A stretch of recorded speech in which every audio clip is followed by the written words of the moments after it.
രാഹുൽ മാങ്കൂട്ടത്തിലിനെതിരെ പരസ്യ വിമർശനവുമായി രംഗത്ത് വന്ന യൂത്ത് കോൺഗ്രസ് നേതാവ് എം.എ. ഷഹനാസിനെതിരെ വ്യാജ ഐഡി കാർഡ് ചമയ്ക്കൽ ആരോപണവുമായി കോൺഗ്രസ് പ്രവർത്തകൻ നിയാസ് മലബാറി രംഗത്ത് വന്നത് കഴിഞ്ഞ ദിവസമായിരുന്നു. ഇതുമായി ബന്ധപ്പെട്ട തെളിവുകളടക്കം സംസ്ഥാന പോലീസ് മേധാവിക്ക് പരാതി നൽകിയതായി നിയാസ് സാമൂഹിക മാധ്യമത്തിൽ പങ്കുവച്ച പോസ്റ്റിലൂടെ വ്യക്തമാക്കിയിരുന്നു.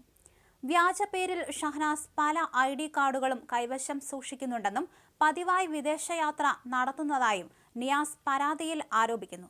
ചെറിയൊരു പബ്ലിക്കേഷൻ സ്ഥാപനം നടത്തുന്ന ഷഹനാസ് എങ്ങനെയാണ് ഇത്രയധികം വിദേശയാത്രകൾ നടത്തുന്നതെന്നും ഇതിന് പിന്നിൽ കള്ളപ്പണ ഇടപാടുണ്ടോ എന്ന് സംശയമുണ്ടെന്നും പരാതിയിൽ നിയാസ് ചൂണ്ടിക്കാണിച്ചിരുന്നു. പാസ്പോർട്ടിൽ ഷഹനാസ് എന്നു പേരുള്ളപ്പോൾ ലൈസൻസിൽ പ്രിയ സജീഷ് എന്നാണ് പേരെന്ന കാര്യം ചൂണ്ടിക്കാണിച്ചായിരുന്നു ആരോപണം. ഷഹനാസിന്റെ വിദേശയാത്ര കള്ളപ്പണ ഇടപാടിനാണോ എന്നായിരുന്നു നിയാസിന്റെ ചോദ്യം. ഈ വിഷയത്തിൽ ഷഹനാസിനെ പിന്തുണച്ച് ഫേസ്ബുക്ക് പോസ്റ്റുമായി എഴുത്തുകാരി ഇന്ദു മേനോൻ രംഗത്ത് വന്നിരിക്കുകയാണ്. ആ ഫേസ്ബുക്ക് പോസ്റ്റ് ഇങ്ങനെയാണ്: സ്ത്രീകൾക്ക് പ്രേമത്തിനകത്തും വിവാഹത്തിനകത്തും പലപ്പോഴും പുരുഷന്മാരും സമൂഹവും എടുക്കുന്ന തീരുമാനം അംഗീകരിക്കേണ്ടി വരും. അങ്ങനെയല്ലാത്ത അപൂർവ വിവാഹങ്ങളെ ഞാൻ കണ്ടിട്ടുള്ളൂ. സെമറ്റിക് മതങ്ങളായ ക്രിസ്തുമതം, ഇസ്ലാം മതം തുടങ്ങിയവ ഏതെങ്കിലും ഒരു വധുവിനെ വരനെ സ്വീകരിക്കുകയാണ് എങ്കിൽ മതപരിവർത്തനം ചെയ്തു അവരുടെ മതവിശ്വാസം സ്വീകരിക്കുകയാണ് എങ്കിൽ വിവാഹം ചെയ്യാമെന്ന് എളുപ്പത്തിൽ പറയുന്നത് കണ്ടിട്ടുണ്ട്. ജാതീയമായ റിജിഡിറ്റികൾ അത്തരം മതങ്ങൾക്കുള്ളിൽ താരതമ്യേന കുറവാണ്. ദൈവങ്ങൾ എല്ലാ വിശ്വാസികളെയും ഒരുപോലെ കാണുന്നു. മതപ്രഘോഷണങ്ങളും മതപ്രചരണങ്ങളും ദൈവികമായി തന്നെ കരുതുന്ന മതങ്ങൾ ആയതുകൊണ്ടാകാം ഇത്തരത്തിൽ മതപരിവർത്തനങ്ങൾ സാധ്യമാകുന്നത്. ഹിന്ദുമതത്തിന് അകത്തും പലരും ഇത്തരത്തിൽ മതപരിവർത്തനങ്ങൾ നടത്താറുണ്ട്. മറ്റു മതങ്ങളെ പോലെ അത് നിർബന്ധമായി പ്രദർശിപ്പിച്ച് കാണാറില്ല. അതിനർത്ഥം അങ്ങനെയില്ല എന്നല്ല.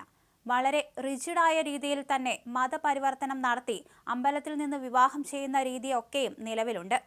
പാട്രിയാർക്കലായ ഒരു സമൂഹത്തിൽ മിക്കപ്പോഴും ഏതു മതമാണെങ്കിലും സ്ത്രീക്ക് പുരുഷന്റെ മതം സ്വീകരിക്കേണ്ടി വരുന്നു എന്നതാണ് സ്വാഭാവിക രീതി. ഇടവഴിയിലൂടെ നടന്നു പോകുന്ന മുസ്ലിം പയ്യനെ നോക്കി പുഞ്ചിരിച്ച റിജി വർഷങ്ങൾക്കിപ്പുറം പർദ്ദയിട്ട് മുന്നിൽ നിന്നപ്പോൾ ഞാൻ അത്ഭുതം കൂറി. ഒരു പ്രേമത്തിന് വേണ്ടി ഇത്രയും വലിയ വിശ്വാസങ്ങളെ അവൾ എങ്ങനെ തള്ളിപ്പറഞ്ഞു എന്ന് ഞാൻ അത്ഭുതപ്പെട്ടു.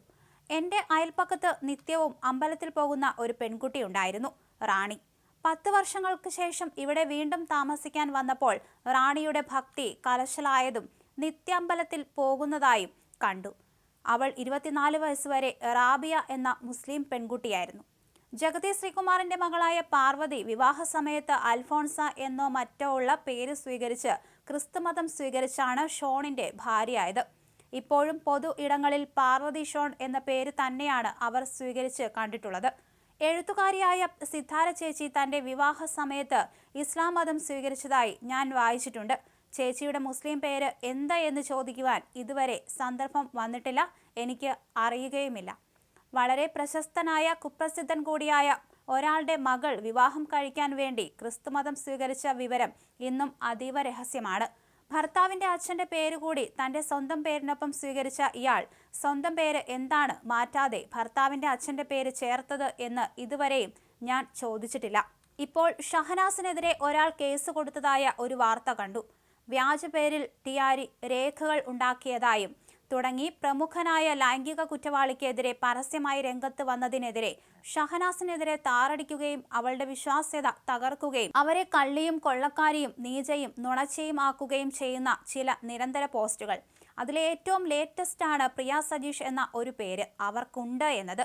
അവരുടെ ബാങ്ക് കടലാസുകളിലോ ലൈസൻസുകളിലോ ഏതിലൊക്കെയോ ആ പേരാണ് കിടക്കുന്നത് എന്നാണ്. ഹിന്ദുമതസ്ഥനായ ഒരാളെയാണ് ഷഹനാസ് വിവാഹം ചെയ്തിരിക്കുന്നത്. അത്യാവശ്യത്തിനേറെ സമ്പത്തും പാരമ്പര്യവും വിദ്യാഭ്യാസവുമുള്ള ഒരു കുടുംബമാണ് അവരുടേത്. അവൾ ഭർത്തൃ വീട്ടിലാണ് താമസിക്കുന്നത്. അവളുടെ പേര് പ്രിയ സജീഷ് എന്നോ പ്രിയമല്ലാത്ത സജീഷ് എന്നോ ചേർക്കാനുള്ള എല്ലാ അവകാശവും അവർക്കുണ്ട്. സർവോപരി അവളുടെ ഭർത്താവിന് അവളെ പ്രിയപ്പെട്ട കുട്ടിയെന്ന പ്രിയക്കുട്ടിയെന്നോ പ്രിയമില്ലാത്ത കുട്ടിയെന്നോ വിളിക്കുവാനുള്ള സകല അവകാശവുമുണ്ട്. AR റഹ്മാനെ കുറിച്ച് അദ്ദേഹത്തിന്റെ സ്കൂൾ അഡ്മിഷൻ എക്സ്ട്രാക്റ്റിൽ ദിലീപ് എന്നാണ് പേര്. അതുകൊണ്ട് അദ്ദേഹം ഒരു തട്ടിപ്പുകാരനാണ് എന്ന് പ്രചരിപ്പിക്കുന്നത് കോമഡിയാണ് ഈ വിഷയത്തിലും ഉള്ളത്.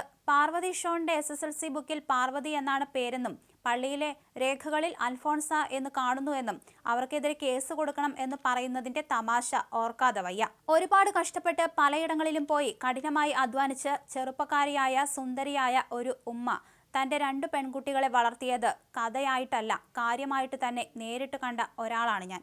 എല്ലാ ദിവസവും തലയിണക്കടിയിൽ അരിവാൾ വയ്ക്കേണ്ടി വന്നു എന്നൊക്കെ നമ്മൾ സിനിമകളിലും കഥകളിലും വായിച്ചതുപോലെ ഭീതിതമായ സാമൂഹ്യ അന്തരീക്ഷത്തിൽ പൊരുതിയാണ് അവർ തന്റെ പെൺകുട്ടികളെ വളർത്തിയത്. മതചട്ടക്കൂടുകൾക്കും സമൂഹത്തിന്റെ വിലക്കുകൾക്കും എതിരെ പൊരുതിയും പ്രയത്നിച്ചും വിജയിച്ച ആ ഉമ്മയുടെ കണ്ണീരിന്റെയും ത്യാഗത്തിന്റെയും ഫലമാണ് ചെറുതെങ്കിലും ഷഹനാസ് ഉണ്ടാക്കിയെടുത്ത ഒരു പബ്ലിഷിംഗ് സാമ്രാജ്യം. മറ്റ് പബ്ലിക്കേഷനുകളിൽ കോടിക്കണക്കിന് ഒന്നും സമ്പാദിക്കുന്നില്ല എങ്കിലും പ്രസാധന രംഗത്തെ ഒരു പെണ്ണ് ശബ്ദം എന്ന നിലയിൽ ഷഹനാസ് എടുക്കുന്ന പ്രയത്നങ്ങളെയും കഠിനാധ്വാനത്തെയും വിസ്മരിക്കുവാൻ ആവില്ല. ഒരിക്കൽ അവളുടെ സ്ഥാപനത്തിന്റെ 1ാം വാർഷികത്തിനോ മറ്റോ നല്ല ഗംഭീര സദ്യ ഉണ്ടായിരുന്നു.